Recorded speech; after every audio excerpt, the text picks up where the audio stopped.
Hai guys and Assalamualaikum semua, welcome back to my YouTube channel. Okay, hari ni nak share dengan korang mengenai satu kita kata keajaiban dunia lah. Okay, di mana kelahiran manusia kali ni agak kita kata sangat pelik dan kita kata aneh. Sebab pada awal abad ke-19 ada seorang manusia ni di mana dia dilahirkan dengan 4 kaki. Jadi manusia normal dia mempunyai 2 kaki, 2 tangan, okay, badan fizik yang okay. Tapi pernah juga berlaku kelahiran yang tak normal dalam sejarah kelahiran manusia, tahu. Antara yang pernah dicatatkan tentang manusia yang kita kata lahir berkaki 4 ni, kita kata memang rare lah kan. Okay, sebab apa? Kes ni berlaku dekat Lincoln County, okay, di mana dekat sebuah bandar utara Amerika, iaitu sebuah bandar yang terpencil lah. Okay, jadi kalau nak tahu, seorang gadis ni dia bernama Josephine Myrtle Corbin yang dilahirkan pada 12 Mei tahun 1868.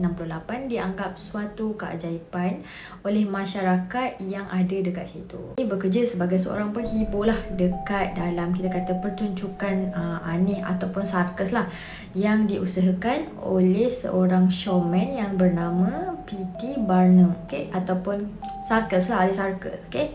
So kalau korang nak tahu, ibu Myrtle ni dia pada mulanya rasa pelik lah. Sebab apa? Dia tak boleh nak terima keadaan anak dia dalam keadaan fizikal yang macam tu. Tapi lepas dengar pencerahan daripada doktor mengenai keadaan anak dia, barulah dia macam confirm rasa lega. At least anak dia ni mampu untuk hidup normal macam orang lain. Walaupun fizikal dia ni tak sama lah. Masa kelahiran Josephine ni, okay, kita kata masa tu mak dia ni macam tak ada apa-apa komplikasi pun. Tak ada pun proses nak melahirkan tu susah ke apa, tak ada. Sebab bersalin pun bersalin normal lah, okay. Apa yang ibu dia cakap. Jadi doktor yang periksa Corbin ni selepas kelahiran, dia cakap yang Corbin ni macam kita kata sangat sihat lah. And dia membesar dengan baik, tau. Jadi secara keseluruhan, okay, dia ni adalah seorang bayi yang aktif and sihat. Walaupun mempunyai 2 set kaki, iaitu 1 set kaki normal and lagi satu adalah 1 set kaki yang kecil ataupun kita kata tak normal lah. Daripada fahaman doktor, keadaan Myrtle ni berkaki 4 sebenarnya disebabkan oleh proses pembesaran, iaitu janin kembar yang sewaktu masih dekat peringkat embrio lagi, tau. Jadi kalau korang tahu, 2 kaki dekat bahagian tengah dekat hadapan tu sebenarnya adalah kaki pasangan kembar dia. Tapi proses pembentukan fizikal kembar ni, Myrtle ni, dia tak berlaku dengan kita kata sempurna lah. Okay, itulah yang menyebabkan Myrtle ni dia ada sepasang kaki yang kecil. Jadi ibu Myrtle ni bagi tahu masa dia mengandung, okay, doktor tak ada pun cakap ataupun bagi tahu pasal keadaan kandungan dia. Okay, jadi kalau nak tahu, lepas bersalin barulah dia tahu yang dia ni mengandungkan 3 orang anak kembar dia. Okay, 2 daripadanya adalah normal dan seorang lagi tu melekat pada diri Myrtle. Tu yang kita kata ada kaki lah. Okay, jadi mengikut terminologi perubatan, keadaan kembar Myrtle ni yang melekat iaitu dikenali sebagai kita kata kembar parasit, ya. So si kembar parasit ni sebenarnya bergantung hidup dengan tubuh yang kita kata dia tumpang lah. Jadi otak dia ni boleh kawal pergerakan 2 kaki kecil tu, tau. Tapi dia punya tumbesaran dia macam tak sama sangat lah. Okay, sebab yang tu kecil, yang kaki lagi satu tu okay, normal. Okay, jadi doktor yang periksa dia rasa pelik lah kan. So kenapa keadaan Corbin ni macam ni, boleh dilahirkan macam ni. Jadi doktor ni pun dia buatlah kita kata, dia senaraikan antara sebab ataupun kita kata faktor tentang kenapa ataupun mengapa perkara ni terjadi. Jadi yang pertama sekali, doktor ni syak tahu kalau kejadian ni terjadi oleh kerana faktor umur. Yang kedua, ibu bapa Corbin ni berbeza 10 tahun. Bapa Corbin iaitu William berumur 25 tahun. Manakala ibu dia pula iaitu Nancy berumur 34 tahun. Okay, yang kedua, doktor tu syak yang ni adalah angkara kerosakan genetik akibat pembiakan dalaman.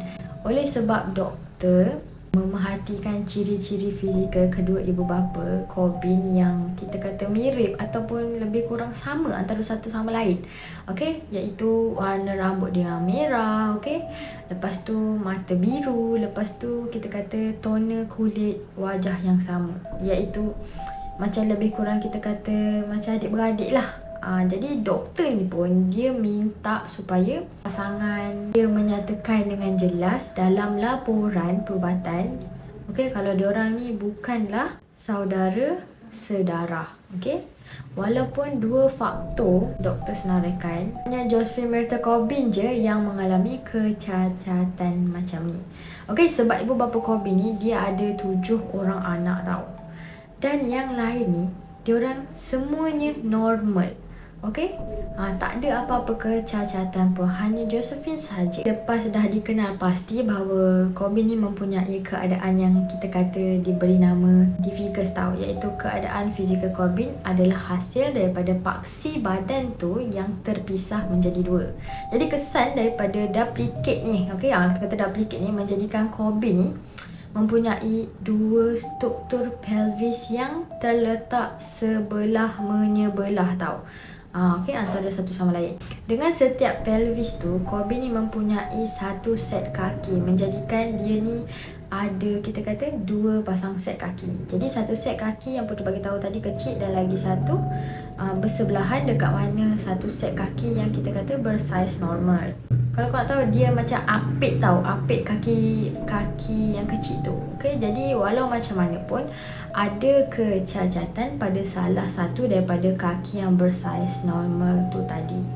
Jadi kalau kau nak tahu keadaan yang kita kata diberi nama congenital talipes equinovarus ataupun dikenali sebagai clubfoot, okey, satu keadaan yang di mana kaki tu berputar masuk dekat dalam. Kita kata terdapat ketegangan pada tendon Achilles, okey. Selain daripada mempunyai dua pelvis and dua kaki, okey, kalau kau nak tahu perempuan ni juga mempunyai dua sistem organ peranakan luaran dan dalaman. And ada juga ada dua sistem organ perkumuhan. Ini menyebabkan Corbin ni mempunyai dua faraj dan juga dua rektum. Okey, jadi kalau nak tahu walau macam mana pun kehidupan Myrtle bersama kembar parasit dia ni berjalan macam biasa je, okey, hidup normal macam biasa. Tapi masa dia berusia 19 tahun, dia ni telah berkahwin dengan seorang doktor iaitu bernama Clinton Bicknell, okey, iaitu setahun selepas tu pada musim bunga iaitu pada tahun 1887, Corbin ni dapat tahulah yang dia ni mengandung. Jadi Corbin ni dia pergilah dekat satu klinik iaitu dekat Bronzeville, okey, dekat Alabama lah, iaitu dia ni cakap lah dia ni sakit dekat sebelah kiri badan tau, demam, sakit kepala, lepas tu macam hilang selera makan lah. Okey, jadi semasa 3 bulan yang pertama mengandung, Corbin ni jatuh sakit. Okey, jadi menyebabkan perkara ni doktor terpaksa gugurkan kandungan tu. Okey, daripada hasil perkahwinan tu, okey, Myrtle ni telah melahirkan 8 orang anak.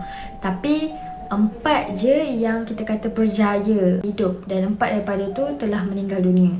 Okey, 4 orang cahaya mata yang masih hidup ni, 3 perempuan and seorang lelaki tau.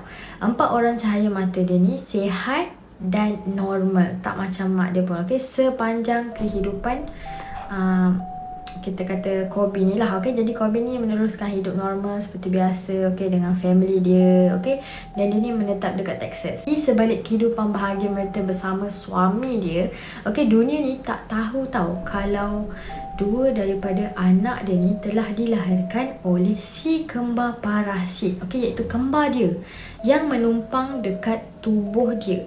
Jadi rahsia ni hanya diketahui umum selepas Myrtle ni dia meninggal dunia.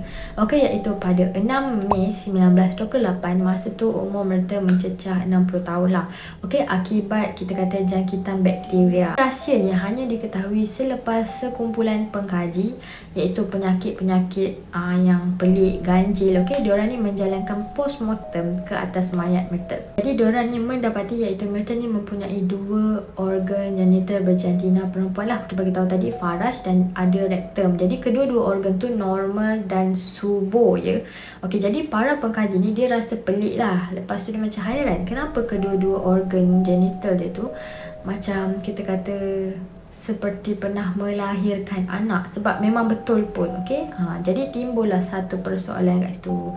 Adakah si kembar parasit ni dia pernah melahirkan anak? Jadi kalau kau nak tahu, usaha mencari rekod perubatan dan rekod kelahiran anak wanita ni akhirnya menjawab persoalan. Okay, dekat mana diorang dapati 2 daripada anak pasangan ni dilahirkan oleh si kembar parasit. Okay, yang kita kata menumpang dekat tubuh Myrtle. Okay, so korang, itu saja kisah kali ni. Thank you for watching. Okay, jangan lupa like, comment, subscribe dan tekan bell notification. Apa-apa pun akan update and bagi tahu korang. Dekat bawah nak Putri cerita ataupun nak borak pasal apa lagi lepas ni. So korang, thank you so much. Bye. Assalamualaikum.